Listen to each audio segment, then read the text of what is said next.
Bandeko, analysons avec Gilmas toujours. Problème ya Rebo, to komi ko analyser yango malembe. To komi ko chiter na ba situation moko très dramatique. Ministre otozoyoka bandeko. Otozoyoka na ba réseaux sociaux bato déjà ba komi ko bimisa ba vérité. Ngana sala ki émission na baki na ko bimisa kombo ya ministre te, mais otoyoki sikana zolobela o na yoki na réseaux sociaux. Bozo ya ngai te o ya réseaux sociaux. Ministre ya défense. Ministre ya défense ya Congo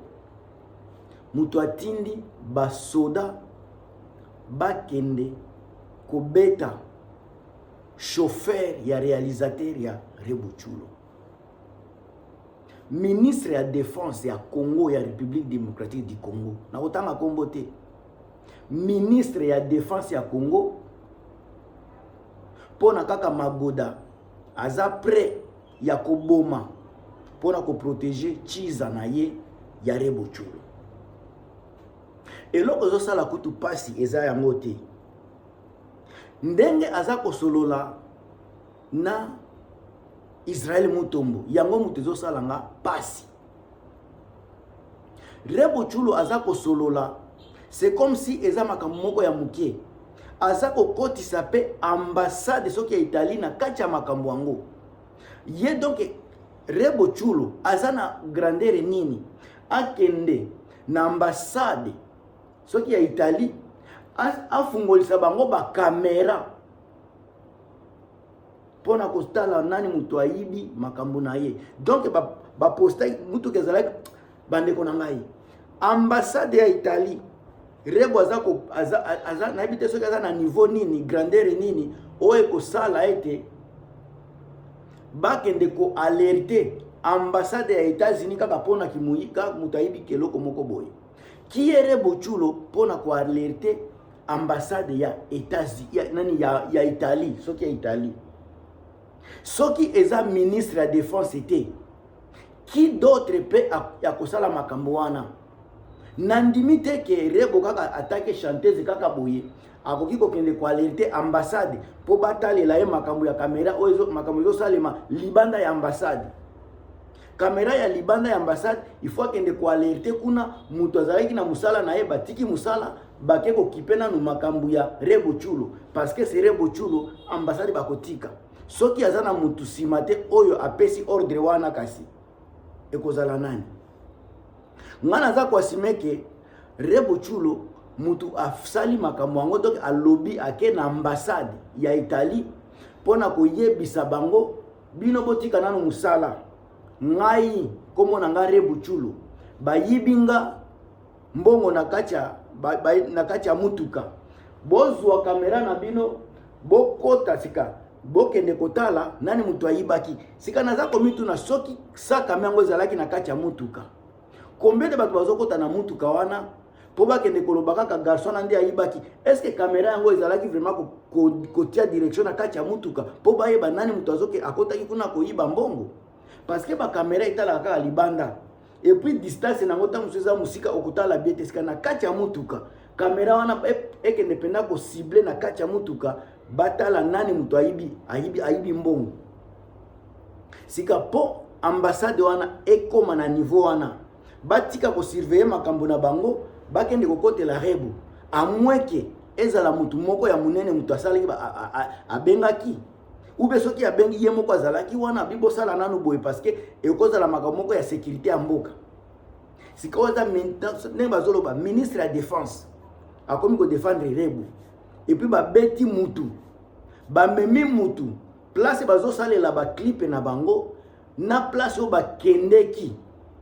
ozomona bakatisaki presque ba 4 communes sika trajet wana nyoso bandeko Rebo soki omoni ke ye mutu garçon na ayibaki pourquoi amemaki ye na police était parce que kobima wana tangu balobi ke ye mutu ayibi il fallait ki ba mema ye na station ya police oza pembeni wana mais Rebo atiki a négligé ba station ya police parce que azana mutu simana ye bakatisi ba commune na chaque commune ekoza la peine na ba station ya police ebele mais bakei ake na mutu wana tiche ye akena mutu yango tishe ye bakomi kobeta ye bakomi kotortire ye na ndako na ye babeti ye balongole bilamba Rebo aza kofanda wana aza kotala biso nyonso tomoni eza nango foto te eza video toza komona Rebo afandi wana aozela garso andimaki aye mutu ayibaki mbongo Rebo za motema mabe boye avec ça vraiment bato va continuer ko soutenir yo chose grave tango aza koloba makambo yango Rebo azozwa yango à la légère azobosa na ke makambo aza koloba ekoki ko peser contre ye soki pe tango ba militaire ba yaki kobeta mutu wana na ndako na ye engagé ba militaire aza kobosa na so batuni ye numéro oyo bengelaki pona ndenge lobi ozana batu na yo numéro wana ezalaki numéro ya militaire nini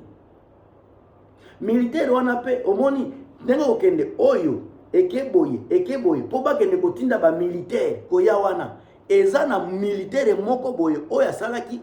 nini ordre oyo tindaki apesaki ordre ya koya na batu wana alors soki ezalaki ministre ya défense ya Congo yep tambaza abengi tam soda wana apesi message pas ministre alobi OK botinda ba capitaine na bakende kosala musala donc ba chaîne wana Rebo azomona ngo neti blague chaîne ya commande ndenge abengaki po batu wana baya unité wana so bakangi bango nani mutu atindaki bango alors encore une fois Rebo aza na chance ebele parce que nani mboka na biso ezalaka nango na loi te ndesika Rebo akozala na chance Rebo aza na chance parce que mboka na biso mutu na mutu aza na droit kosala eloko alingi na ndenge na yebi Congo soki vraiment ministre ya défense mutu aza sima na ye Rebo kota na pe boloko te makambo ngo koyaka ka boye ekosala 2 jours ekochauffer et puis ekoleka nango ndenge naza koloba boye tolinga te soki ezalaki vraiment mutu oyo aza na mutu sima na ye te soki Rebo azalaki kaka ye moko nzoto na nzoto nde aza déjà na ba tribunal nde déjà zolala na prison mais comme aza na mutu et puis mutu yango aza mutu ya n'importe comment te mutu yango aza n'importe qui te donc Rebo aza kolala na ye pongi aza na esengo aza kosepela c'est ça Congo oyo toza na kati lelo mutu na mutu akomi na position mutu na mutu akomi na ba droit ngo pe toza komema ngo na ndenge ya mabe kobetisa mutu na niveau wana imagine toi soki Rebo kolanda nga oyo wana mutu asala ngo na ndeko no mobali et puis oza surité makambo za koloba nandimi ngai personnellement nandimi te ke ambassade ya Italie bakotika makambo pona koya kosala makambo za koloba nandimi te tango mususu Rebo aza ko utiliser kombo ya ambassade pona koluka nini crédibilité po ebike koleka nango kaka na milia ba congolais et puis esili mais à plus forte raison sika makambo ya mabe ko kikozala soki makambo ngo ekomi vraiment eloko moko grave bakoma na niveau ya kosala ba enquête makambo nyonso lobby bakende kolukisa pe ambassade wana soki ambassade wana baboyi kasi balobi kozo kosa sikozana mwana okoki ko risquer pe boye soki ozana mutu simate okota pe boloko ya ba 2 ans ya ba 6 mois mwana ozo omona ka ete pona kaka ba bêtise osali heureusement encore une fois ozana chance ebele po oza ko bimana ministre soko ozo bimana ministre oza déjà na ba avantage ebele oyo ba misusu bazana ngote donc okoki ko beta mutu okoki ko boma pe mutu okosala nyonso lingi mutu akosala yo pe eloko azati mais nzambe alala kate na mupanzi na yo ezana bato oyo bazai ko filmer ata soki lelo owangani ezana bato oyo bakotikala a jamais na ba réalité ya makambo eliki kuna ministre ko protéger yo bakopesa yo nyonso oyo ezana ngo posa ministre ko sala makambo alingi pona ko protéger yo poza mwasi na ye mais une chose est vraie histoire oyo sali ekotikala na motema na yo moko oyebi réalité ba oyo ba filmaki bayebi réalité bato bazalaki wana bayebi réalité ndenge bino bokomi kozwa justice yango ekomi na maboko na bino justice yango ekomi kaka ya batu moko boye po ozobima na ministre donc okomi intouchable. Mais ndeko na ngai pouvoir esilaka. Rebo Mama Bobila Dawa o azalaki mwasi ya président Mobutu azokoka lulisusu te, azana marota azotelengana.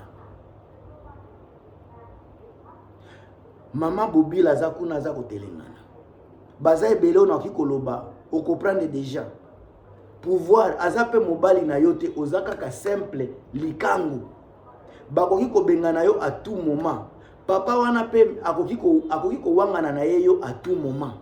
Sikande konanga soki makamwana ekomeli yo. Okozala na